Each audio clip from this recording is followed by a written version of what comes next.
Voilà pour l'instant, Madame, Mesdemoiselles, Messieurs, nous attendons l'appel et je pense que l'appel est là, l'appel que nous attendions est là. Il s'agit du député de la circonscription de Trois-Rivières. C'est le député fédéral du Bloc québécois, René Villemur. Bon après-midi, Monsieur Villemur. Bon après-midi, cher ami. Comment ça va? Ah, mais ça va très bien aujourd'hui. Il n'y a pas beaucoup de lumière, mais ça va très bien. On nous prévoit un printemps hâtif, alors on est heureux. Oui, mais on n'a pas eu d'hiver. On n'aura pas eu d'hiver, finalement. Donc, finalement, c'est pas mal, mais je suis d'accord avec le non-hiver. C'est bon pour moi. Vous êtes un Canadien venu d'ailleurs, je dirais des Antilles, ou je ne sais pas, moi, non? Non? Ah non, même pas, mais j'adore les Antilles. Je suis allé souvent à Haïti. Je vais presque toutes les Caraïbes. Oui, oui, hein? Oui. Ah oui. Je me suis beaucoup baladé. Bon, c'est bien ça, avoir bien vécu sa vie, hein? Voilà, c'est important. Alors, Monsieur Villemur, mais vous faites un travail extraordinaire dans la question de l'ingérence étrangère. C'est pas seulement une commission qui doit se faire, mais il faut se préparer à même peut-être l'avant conclusion à venir de cette commission et se préparer en conséquence. Et qu'est-ce que vous proposez, Monsieur Villemur? Ben, moi, on a tenu un comité, je mène le comité éthique à la Chambre des communes, et puis on a eu une étude sur l'ingérence étrangère. Et une des conclusions de l'étude était qu'il fallait agir. Parce que c'est beau dire il y a l'ingérence, mais il faut agir. Alors moi, de ma propre initiative, j'ai proposé un projet de loi afin de constituer un registre des agents étrangers, afin qu'on puisse avoir une trace de ce qui se passe.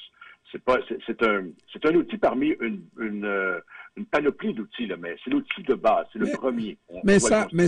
Villemur, un peu tout le monde propose ça. Oui. Vous savez une chose, il y a deux éléments à retenir. Plusieurs proposent ça, mais personne ne l'ont fait. C'est un. Ouais. C'est la première chose. La deuxième, c'est que l'originalité du registre en question, c'est qu'on insiste pour avoir ce qu'on appelle une double inscription. Voilà ce que vous proposez, qui soit vraiment tout neuf, et personne n'avait vu ça. Comment on apprécie, comment on appréhende cette proposition-là? Écoutez, elle a été bien reçue jusqu'à maintenant par les légistes et par les gens auxquels ça a été présenté. Mais il faut voir, mais tout est dans l'implantation. Hein. Alors, c'est certain que, vous savez, quelqu'un qui fait de l'espionnage ne s'inscrira pas dans un registre, mais il reste que pour protéger les universités, pour protéger les brevets, les droits d'auteur, la propriété intellectuelle, ça, c'est vraiment l'outil premier, là. Et la double inscription signifie que l'agent étranger, qui soit-il, devra s'inscrire, de même que la personne qui fait l'objet de la communication. Donc, à partir du moment où moi je me fais contacter et je sais avec qui j'ai affaire, je dois automatiquement m'inscrire sur cette liste dans ce registre, n'est-ce pas? Comme ayant été contacté par un agent?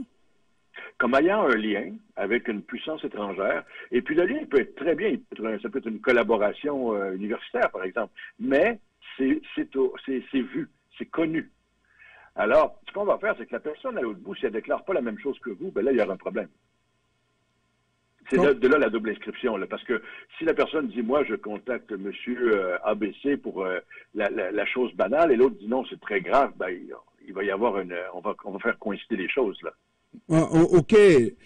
Parce que vous allez à chaque fois mener une enquête, parce que je pensais que c'était un registre comme le registre des armes à feu qu'on va visiter à l'occasion. Maintenant, ce registre-là sera visité régulièrement et on va vouloir enquêter quand il y a des relations entre X et Y. Oui, voilà, c'est un registre qui doit être vivant. C'est pas un registre passif comme le registre des armes à feu. C'est un registre vivant. Donc, il y a des catégories d'inscription. Et puis, si on remarque que la personne étrangère a contacté la personne locale et que les deux inscriptions ne correspondent pas, ou s'il n'y a pas de deuxième inscription, par exemple, ben, ça va être de cas d'enquête, en effet. Il devrait y avoir un commissaire ou une personne chargée d'administrer ce registre, un peu comme le registre des lobbyistes, mais il n'est pas à double inscription, celui-là. Alors, il faut déjà prévoir comment on va essayer de bypasser en bon québécois ce registre-là, n'est-ce pas, pour justement, parce que celui qui vient dans le but de nous espionner, dans le but de faire quelque chose, avoir une ingérence quelconque dans le pays, lui ne voudra pas, il cherchera à contourner ce registre-là. Absolument. Et c'est là que la personne locale qui fait l'objet de la communication, si elle déclare quelque chose et l'autre bout ne le déclare pas, ça met un feu rouge, là. Donc, Alors, il n'y aura pas de communication privée entre quelqu'un qui a un statut de, pas lobbyiste, mais on va dire agent étranger. Oui. Et quiconque, toutes les personnes que cet agent étranger-là aura contacté sur le sol canadien devra automatiquement s'inscrire sur ce registre-là. Oui, ce registre-là, il vise les élus, les agents gouvernementaux, okay. les universitaires, chercheurs, doctorants, recteurs. Et puis, c'est assez large, mais c'est le champ de contrôle du gouvernement fédéral. Alors, on ne va pas dans le champ de contrôle du gouvernement provincial, ça c'est là, mais la prérogative fédérale. Et puis, ce que l'on voit, c'est que d'une part, en termes d'ingérence étrangère dommageable, il y a quand même, la liste des pays, c'est pas long, là. C'est pas 10. Donc, on va quand même porter une attention particulière à certains pays. Plusieurs ont évoqué la Chine, la Russie, l'Iran, là, mais il y en a plusieurs autres. Mais ce sont ces sources-là de conflits qui vont être plus examinés, je vous dirais. Mais avez-vous déjà pensé que il va y avoir des films de James Bond, le beau blond qui arrive dans un pays et qui courtise une belle Canadienne et qui ne prend jamais contact avec d'autres personnes, mais la Canadienne, par exemple, va prendre contact. Ben oui, vous savez, il y aura toujours moyen de contourner quelque chose. La malveillance, elle va plus vite que la bienveillance. Oui. Puis vous savez, nous, comme gouvernement, on doit respecter certaines règles sur la vie privée, sur la liberté d'expression, alors qu'un bandit n'a pas aucune règle à respecter, là. Mm-hmm. Donc, c'est certain qu'il n'y a rien qui est à l'épreuve à 100%. Mais, devant l'absence d'un registre, et vous l'avez mentionné plus tôt, c'est important, tout le monde en parle, mais personne ne l'a fait. Ouais. Alors, c'est ça, c'est que nous, on a décidé de passer à l'action en disant on va proposer quelque chose, puis quand on propose un projet de loi, ça circule au Parlement. Les gens peuvent l'amender, l'enrichir, par exemple. Et puis, on n'est pas contre ça. Hein? Nous, l'important, c'est que ça se fasse. Parce que le printemps dernier, on a beaucoup parlé d'ingérence. Il y a eu une commission avec un rapporteur, mais c'est que j'ai l'impression, moi, que pendant que l'on parle d'ingérence, l'ingérence, elle se poursuit. Absolument. C'est ça qu'on doit viser. Absolument. Arrêter l'ingérence. Et ce qui est intéressant aussi, c'est qu'on constate que la plupart de nos Canadiens qui sont très ouverts d'esprit, n'est-ce pas, et nous disent, par exemple, oui, cette situation-là se produit de part et d'autre. Les Canadiens espionnent, les Américains espionnent, les Chinois espionnent, etc. Mais c'est pas de la même, pas du même type d'espionnage, là. Oui, c'est ça. Il y a de la surveillance qui est une chose, tout le monde en fait. Hein? Oui, absolument. Mais l'influence qui est exercée sur un agent gouvernemental, par exemple, ou le vol de propriété intellectuelle, on n'est pas dans la même comparaison, là. Alors, il y a de l'ingérence pour surveiller, parce que le Canada en fait à l'étranger. Hein? Tout le monde en fait. Mais tenter d'influencer des politiques publiques, par exemple, tenter d'influencer des élections, que la Commission évalue maintenant. Alors ça, c'est autre chose, là.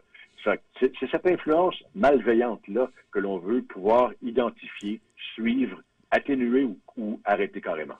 Est-ce qu'on peut dire, M. Villemur, que maintenant que cette commission a cours et même peut-être même avant, on a vu depuis par rapport au moment où on a commencé à parler de cette ingérence, on a vu vraiment tout le monde se mettre du même côté, tous les Canadiens, pour protéger l'intégrité des lois canadiennes, l'intégrité de notre indépendance comme Canadiens, n'est-ce pas, et de nos moyens démocratiques. Tout le monde se met.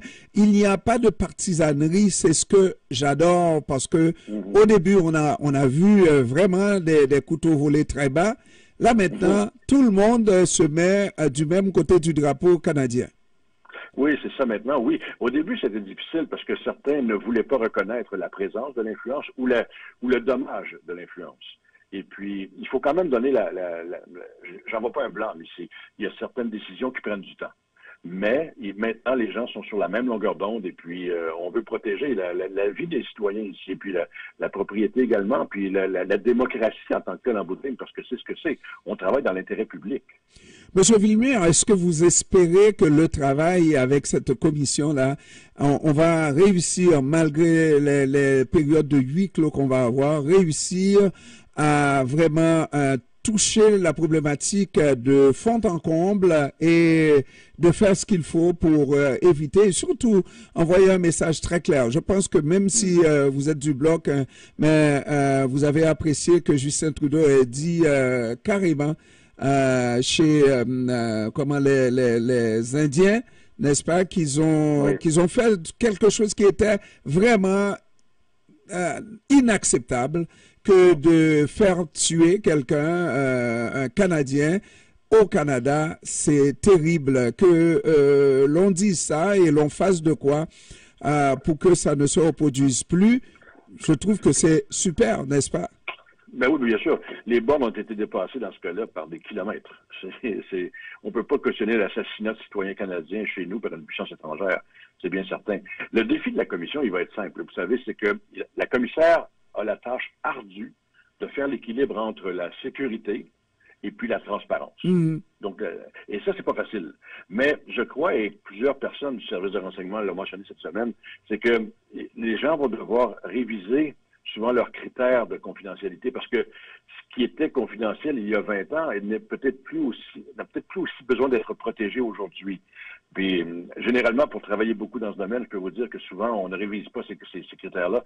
Mais les deux anciens patrons du SCRS, le Service de renseignement canadien, ont dit cette semaine, il faut réviser les critères, parce que sinon, tout va être secret, et puis le secret engendre de la méfiance. Ouais, et c'est pas ça qu'on veut. Au contraire, on veut la confiance. Absolument, absolument. En gardant, oui, surtout la confidentialité de ceux qui veulent témoigner à huis clos, n'est-ce pas, pour éviter, parce qu'on a vu jusqu'où ça peut mener, effectivement. Alors, René Villemur, député du Bloc québécois dans la circonscription de Trois-Rivières. Trois-Rivières semble loin et pourtant c'est juste à quelques pas d'ici. Juste à côté, un peu plus haut sur le fleuve. Mais oui, on aurait pu dire Deux-Rivières, mais Trois-Rivières, ça semble... Merci beaucoup, Monsieur Villemur. C'était un plaisir de vous accueillir cet après-midi. Merci d'avoir pris du temps de nous parler cet après-midi. Réciproquement et bonne suite des choses. Merci. Au revoir.